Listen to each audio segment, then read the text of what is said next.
Assalamualaikum warahmatullahi wabarakatuh.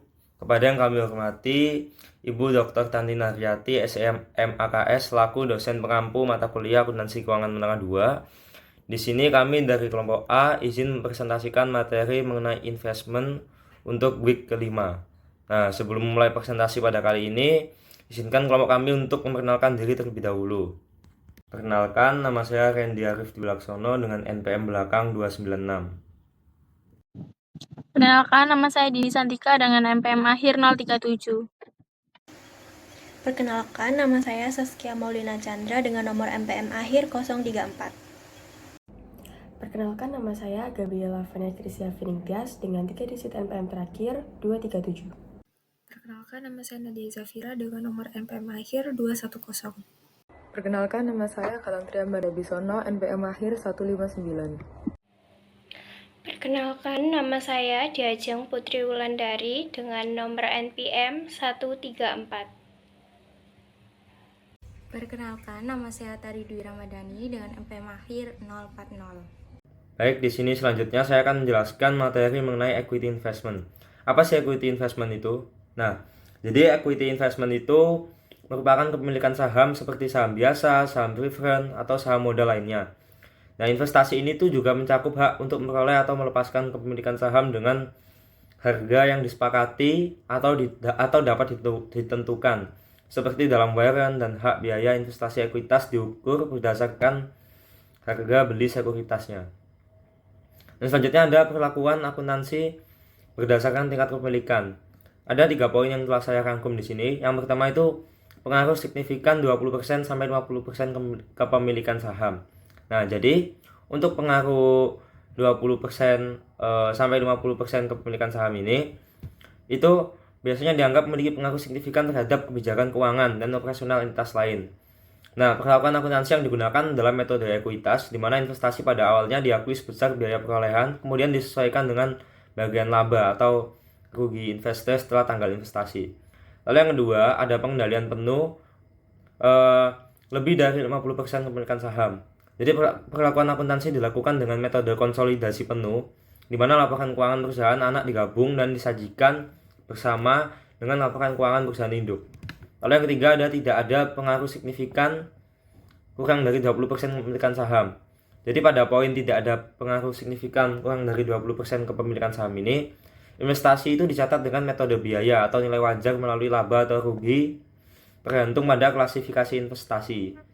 Namun jika terdapat bukti adanya pengaruh signifikan meskipun kepemilikan di bawah 20%, nah perlakuan itu bisa mengikuti metode ekuitas. Nah, selanjutnya di sini ada kepemilikan kurang dari 20%. Jadi apabila investor memiliki kepentingan kurang dari 20%, diasumsikan bahwa investor tersebut memiliki pengaruh kecil atau tidak sama sekali terhadap pihak yang diinvestasikan. Yang pertama, pengaruh signifikan. Jadi pengaruh signifikan ini diindikasikan jika investor dapat ikut serta dalam pengambilan keputusan, kebijakan, keuangan, dan operasional meskipun kepemilikan kurang dari 20%. Nah, jika pengaruh signifikan dapat dibuktikan, maka investasi diperlakukan layaknya investasi pada entitas asosiasi meskipun kepemilikan kurang dari 20%. Lalu yang kedua, metode akuntansi yang digunakan. Jika tidak ada pengaruh signifikan, investasi itu dicatat dengan 3 metode. Yang pertama ada metode biaya atau cost method. Lalu yang kedua ada metode nilai wajar atau fair value method.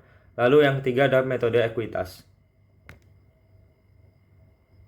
Baik, selanjutnya di sini saya akan menjelaskan mengenai investasi ekuitas perdagangan pendapatan. Nah, jadi ini tuh adalah tabel portofolio investasi ekuitas Republik pada tanggal 31 Desember 2022. Nah, tabel ini tuh membandingkan nilai tercatat aset nilai historis dengan nilai wajarnya, nilai pasar saat ini. Berdasarkan tabel tersebut, ada 2 investasi yang dimiliki, yaitu Barberi Bersarang dan ST Regis Palpco. Nah, kolom membawa nilai yang menunjukkan nilai tercatat atau biaya perolehan investasi. Lalu untuk kolom yang adil nilai itu menunjukkan nilai wajar atau nilai pasar investasi saat ini. Total nilai tercatat portofolio adalah 718.550 euro. Sedangkan total nilai wajarnya adalah 683.000 euro. Nah, ada penyesuaian nilai wajar sebesar 35.550 euro, yang berarti nilai wajar total portofolio lebih rendah dari nilai tercatatnya. Ini adalah kerugian atau unreleased atau belum terrealisasi. Nah, selanjutnya di sini ada tabel portofolio investasi ekuitas Republik pada tanggal 31 Desember 2023. Tabel ini itu menunjukkan perbandingan antara nilai tercatat biaya historis dan nilai wajar nilai pasar saat ini untuk setiap investasi. Tabel ini itu berfungsi untuk menilai portofolio investasi ekuitas perusahaan pada akhir tahun 2023, membandingkan nilai perolehan nilai tercatat dengan nilai pasar saat ini atau nilai wajar. Nah, terus untuk komponen portofolio ini terdiri dari dua investasi, yaitu Truk Continental dan ST Regis Palco. Nah, untuk perbandingan nilai, Truk Continental ini nilai tercatatnya 255.000 euro, nilai wajarnya 278.350 euro, lalu ada keuntungan yang belum terrealisasi sebesar 23.350 euro. Nah, untuk ST Regis Palco, nilai tercatatnya adalah 317.500 euro, nilai wajarnya 362.550 euro. Nah, ada keuntungan yang belum terrealisasi sebesar 45.050 euro. Nah, lalu total portofolionya secara keseluruhan, total nilai wajar portofolionya itu 779.950 euro. Lebih tinggi dari total nilai tercatatnya, yaitu yang sebesar 713.850 euro. Hal ini menghasilkan keuntungan yang belum terrealisasi sebesar 66.100 euro. Untuk penyesuaian nilai wajar, tabel menunjukkan penyesuaian nilai wajar sebesar 101.650 euro. Angka ini mencerminkan total keuntungan yang belum terrealisasi hingga 31 Desember 2023 dengan memperhitungkan penyesuaian dan periode sebelumnya. Untuk penjelasan selanjutnya akan dijelaskan oleh rekan saya. Selanjutnya ini ada equity investment yang trading atau yang untuk diperjualbelikan. Contohnya pada tanggal 3 November 2022, Republik membeli saham dari 3 perusahaan yang menunjukkan kurang dari 20% kepemilikannya untuk masing-masing saham. Saham-saham ini tuh disimpan untuk diperdagangkan kembali oleh Republik. Yang pertama ada Burberry senilai 259.700 euro, lalu Nestle senilai 307.500 euro, lalu Saint Regis yaitu sebesar 141.350 euro. Lalu total cost-nya menjadi 718.550 euro. Lalu untuk pencatatan jurnal yang dicatat oleh Republik yaitu pada 3 November 2022, equity investment sebesar 708.550 euro di debit dan di kreditnya mencatat kas sebesar 718.550 euro, tanda bahwa Republik mengeluarkan uang untuk membayar investasinya. Pada tanggal 6 Desember 2022, Republik menerima dividen tunai sebesar 4.200 euro atas investasinya dalam saham biasa Nestle. Nah, dividen tunai tersebut dicatat dalam jurnal sebagai yaitu kas sebesar 4.200 euro di debit, kemudian dividen revenue 4.200 euro di kredit. Kemudian pada tanggal 31 Desember 2022, portofolio investasi ekuitas Republik ini memiliki nilai tercatat dan nilai wajar seperti berikut. Yang pertama untuk investment Burberry, yaitu nilai bukunya sebesar 259.700 euro dan fair value-nya 275.000 euro. Lalu ada unrealized gain yaitu sebesar 15.300 euro.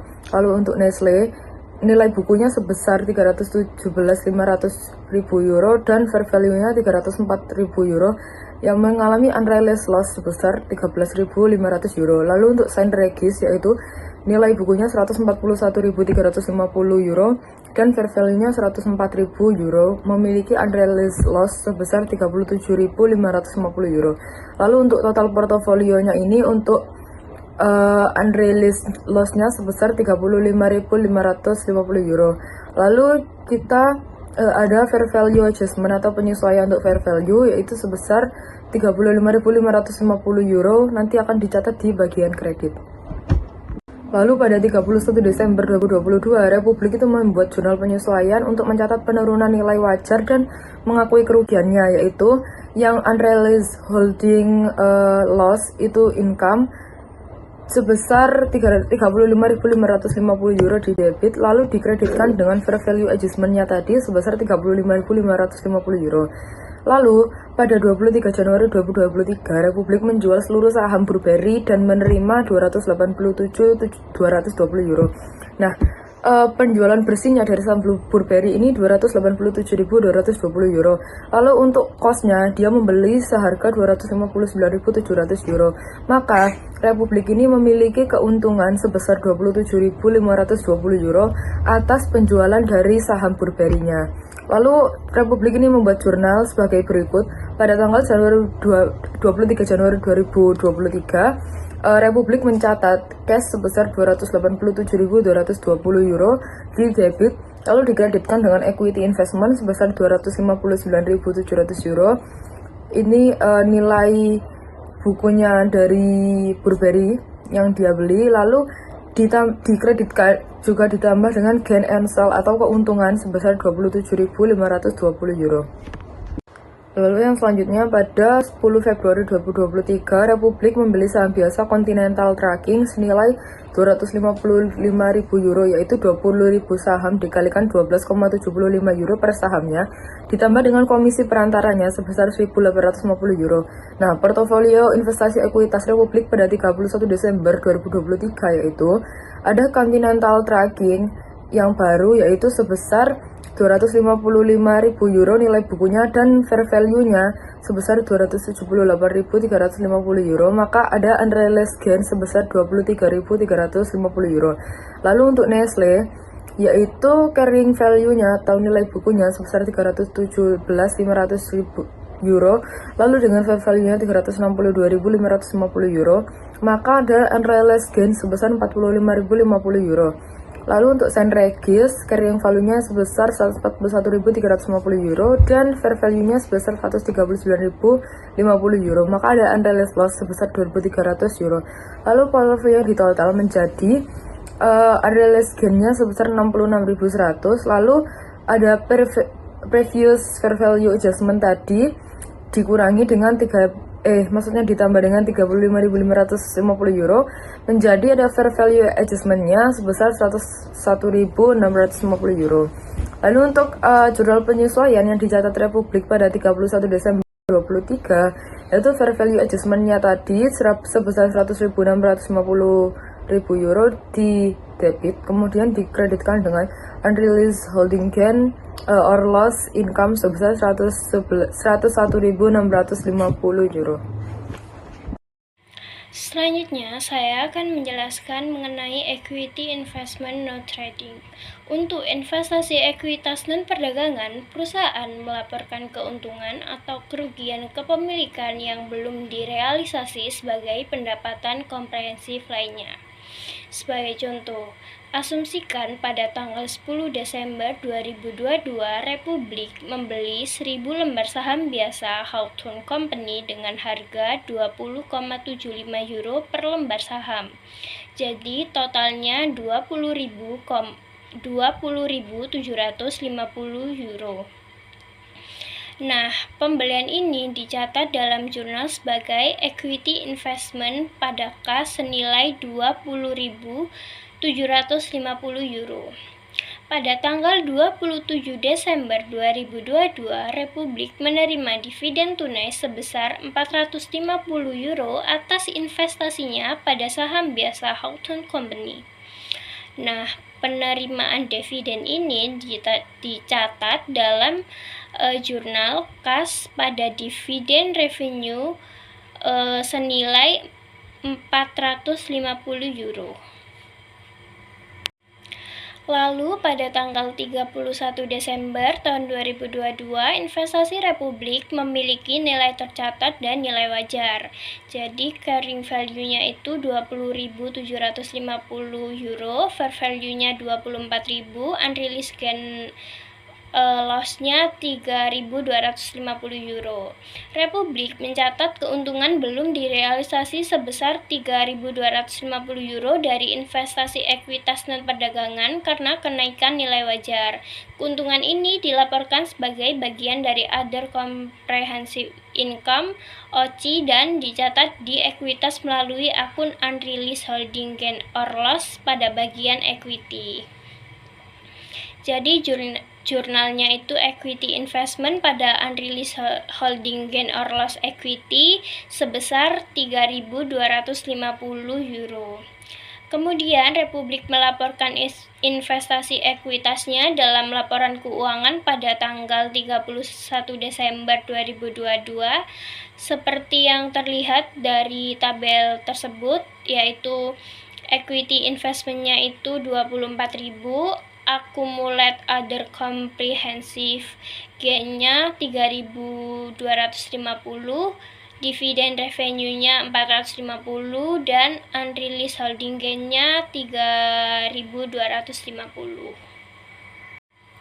Lalu pada tanggal 20 Desember 2023, Republik menjual seluruh saham biasa miliknya dan menerima hasil sebesar 22.500 euro. Sebelum mencatat penjualan tersebut, Republik memperbarui nilai wajar investasi ekuitas ke nilai wajar dan mengakui keuntungan atau kerugian yang belum direalisasi. Fair value of investment pada tahun 2022 yaitu 24.000 euro, sedangkan pada tahun 2023 yaitu 22.500 euro.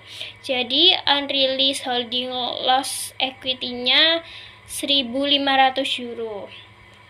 Republik kemudian membuat jurnal untuk mengurangi investasi ekuitas dan mengakui kerugian kepemilikan yang belum direalisasi. Jurnalnya yaitu Unreleased Holding Gain or Loss Equity pada equity investment senilai 1.500 euro. Kemudian Republik juga membuat jurnal untuk mencatat penjualan investasi yaitu kas pada equity investment sebesar 22.500 euro. Jadi kesimpulannya, pengakuan penjualan tidak menghasilkan keuntungan atau kerugian karena investasi ekuitas dinyatakan pada nilai wajar. Perlu dicatat bahwa semua keuntungan dan kerugian atas investasi non-perdagangan dicatat dalam ekuitas. Pada slide ini saya akan membahas mengenai kepemilikan 20% hingga 50% dan juga metode ekuitas. Untuk yang pertama ada konsep, yaitu kepemilikan saham antara 20% hingga 50% ini biasanya menunjukkan pengaruh yang signifikan atas perusahaan yang diinvestasi. Kemudian pengaruh signifikan itu berarti investor dapat mempengaruhi kebijakan operasional dan juga keuangan dari investi. Untuk metode ekuitas, prinsip dasar digunakan ketika investor memiliki pengaruh yang signifikan. Kemudian investasi akan dicatat pertama kali sebesar biaya perolehannya. Nilai investasi ini yang nantinya akan disesuaikan dengan setiap periode untuk mencerminkan peningkatan sebesar porsi laba bersih investi, kemudian penurunan sebesar porsi rugi bersih investi, dan juga penurunan sebesar jumlah dividen yang diterima. Selanjutnya, pada slide ini kita akan membahas mengenai perbandingan dengan metode nilai wajar dan juga kasus khusus. Jadi untuk metode nilai wajar yang kepemilikannya kurang dari 20% dan tidak memiliki pengaruh yang signifikan, maka pendapatannya hanya diakui ketika dividen tunai diterima. Kemudian laba investi tidak diakui sebagai pendapatan investor. Sedangkan untuk metode ekuitas yang kepemilikannya 20% hingga 50% dan memiliki pengaruh yang signifikan, maka pendapatannya itu diakui sebesar porsi laba bersih investi pada saat laba itu dilaporkan, jadi bukan pada saat dividen dibagikan. Kemudian, dividen itu dicatat sebagai pengurangan nilai investasi, bukan sebagai pendapatan. Lalu keunggulan dari metode ekuitas ini adalah, metode ekuitas itu lebih menggambarkan kondisi ekonomi yang sebenarnya. Kemudian untuk kasus khusus, kerugian investi, jika porsi kerugian itu melebihi nilai tercatat investi, maka biasanya investor itu menghentikan pengakuan kerugian lebih lanjut. Kemudian untuk kerugian tambahan hanya diakui jika investor memiliki komitmen untuk menutup kerugian investi. Baik, selanjutnya saya akan menjelaskan tentang holding more than 50% dan impairment value. Yang pertama adalah holding more than 50%. Jadi, ketika suatu perusahaan memiliki lebih dari 50% saham voting perusahaan lain, ini disebut memiliki controlling interest atau kepemilikan pengendali. Nah, dalam situasi ini, perusahaan yang menguasai itu biasanya disebut dengan perusahaan induk, sedangkan perusahaan yang sahamnya dimiliki itu disebut dengan anak perusahaan. Nah, kepemilikan lebih dari 50% ini memberi hak pengendalian atas keputusan operasional dan keuangan perusahaan anak. Karena adanya pengendalian, laporan keuangan induk dan anak perusahaan itu disusun secara konsolidasi. Nah, konsolidasi laporan keuangan artinya laporan induk dan anak itu digabungkan sehingga menunjukkan posisi keuangan dan hasil operasi sebagai satu entitas ekonomi tunggal. Nah, untuk pelakuan akuntansinya itu pada laporan keuangan terpisah perusahaan induk. Investasi pada anak perusahaan biasanya dicatat sebagai investasi jangka panjang. Namun dalam praktek umum, perusahaan induk menyusun laporan keuangan konsolidasi yang mencakup seluruh aset, liabilitas, pendapatan, dan beban anak perusahaan. Selain itu, laporan keuangan konsolidasi itu menghilangkan saldo-saldo dan transaksi antar entitas induk dan anak perusahaan. Pengendalian mengharuskan pelaporan menyeluruh termasuk aset dan kewajiban, pendapatan, dan beban anak perusahaan. Goodwill dan selisih nilai transaksi konsolidasi juga diakui dalam laporan tersebut. Nah, untuk tata cara konsolidasinya itu mengacu pada standar akuntansi yang berlaku seperti IFRS 10 tentang laporan keuangan konsolidasi. Jadi, dengan kata lain, kepemilikan saham lebih dari 50% itu menunjukkan pengendalian penuh dan bukan hanya investasi biasa.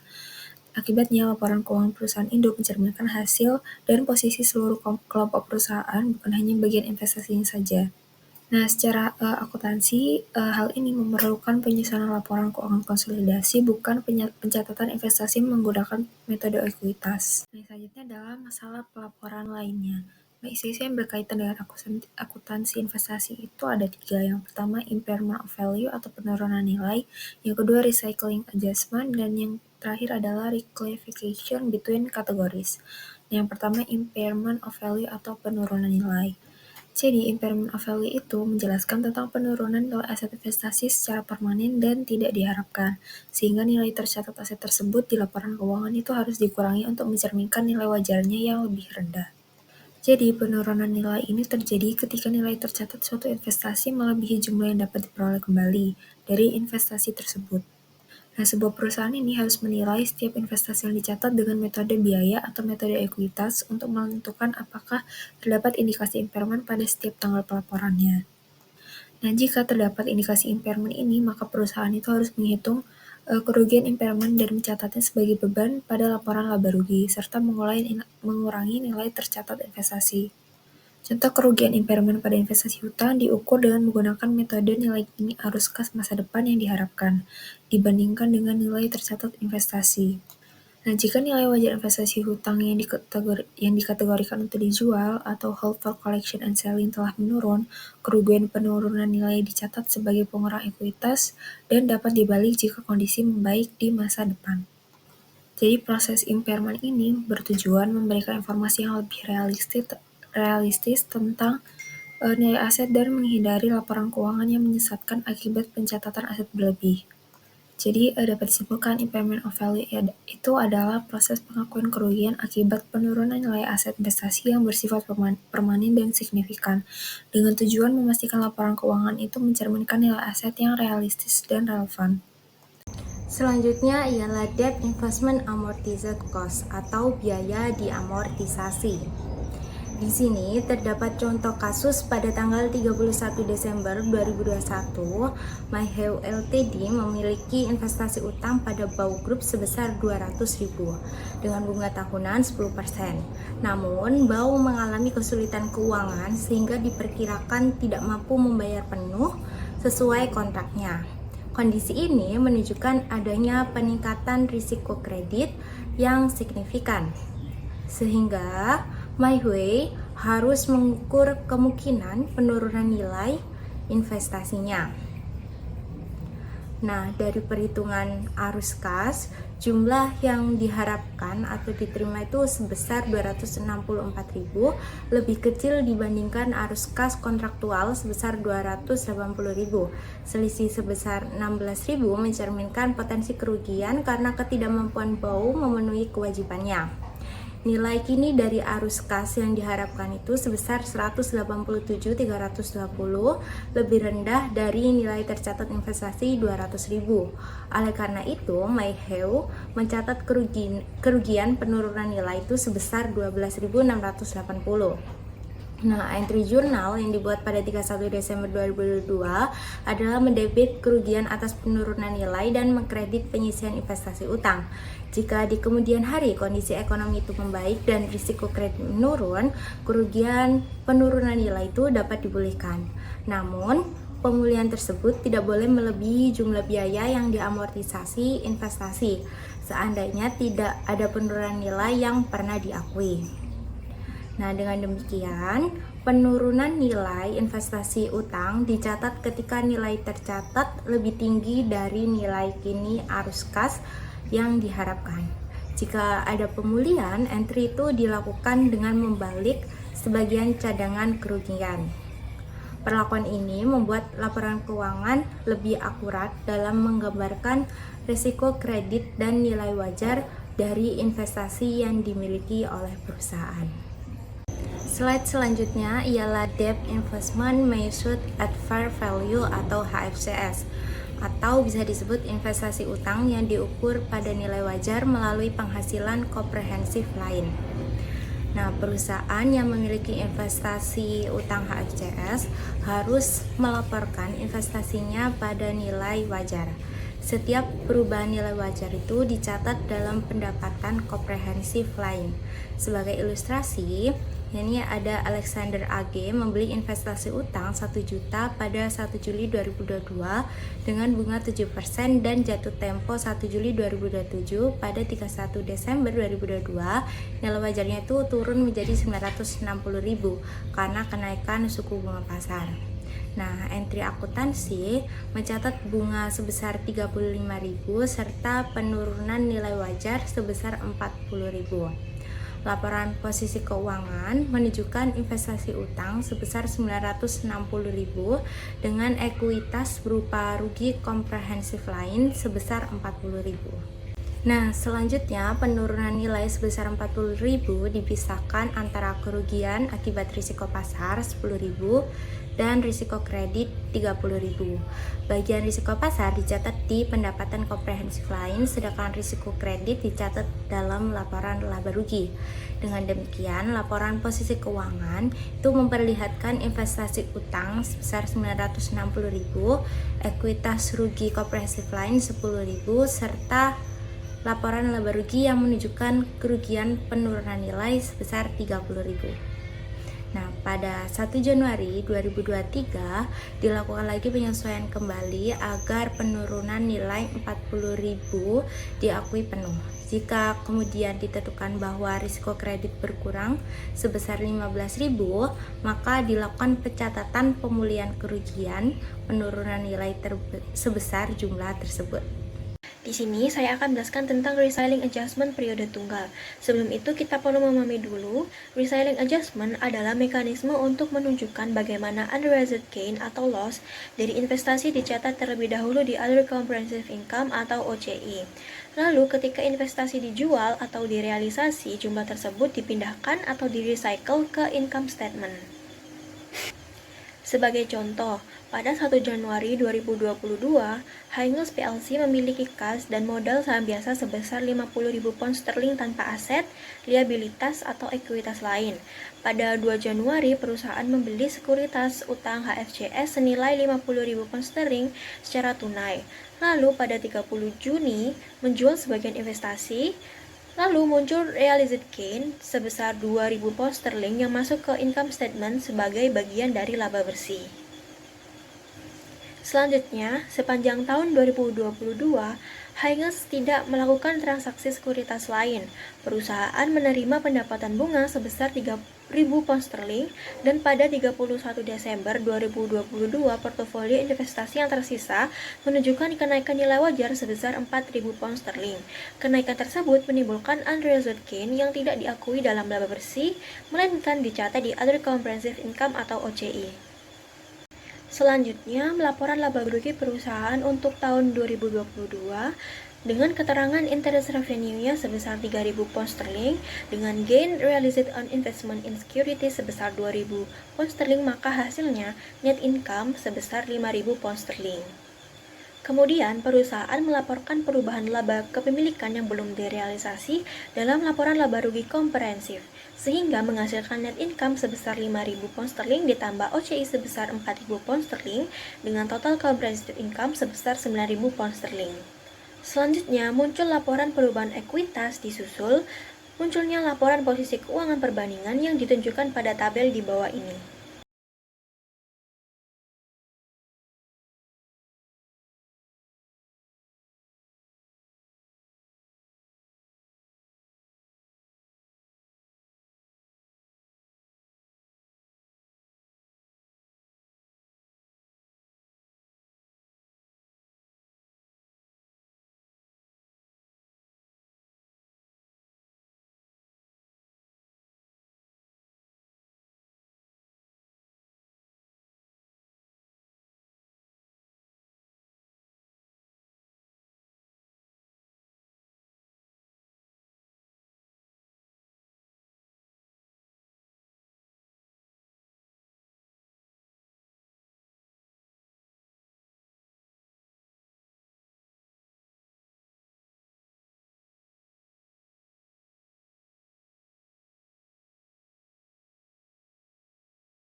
Yang selanjutnya, transfer antar kategori.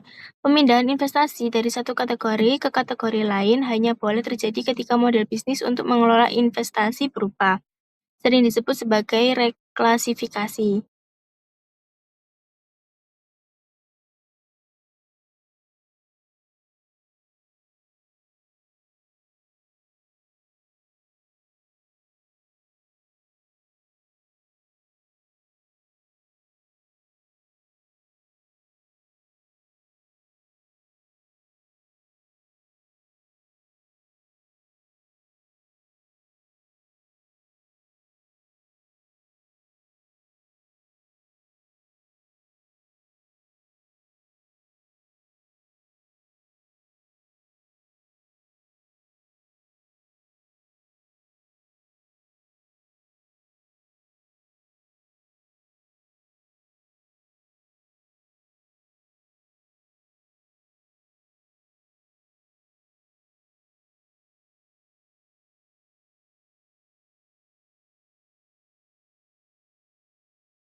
Sebagai bagian dari proses perencanaan strategisnya yang diselesaikan pada kuartal keempat tahun 2021, manajemen British Sky memutuskan untuk beralih dari strategi sebelumnya yang membutuhkan manajemen aktif ke strategi holding for collection untuk investasi utang ini. British Sky membuat entry berikut untuk mengklasifikasikan ulang sekuritas ini ke klasifikasi holding for collection. Pada tanggal 1 Januari 2022, investasi utang sebesar 125.000 pada penyesuaian nilai wajar 125.000. Oleh karena itu, pada tanggal 1 Januari 2022, investasi utang dicatat pada nilai wajar. Namun pada periode berikutnya, British Sky akan mencatat investasi tersebut pada biaya diamortisasi adalah suku bunga yang digunakan untuk mendiskontokan arus kas pada masa depan terhadap nilai wajar investasi utang British Sky sebesar 1.325 dikali 1.200 ditambah 125.000.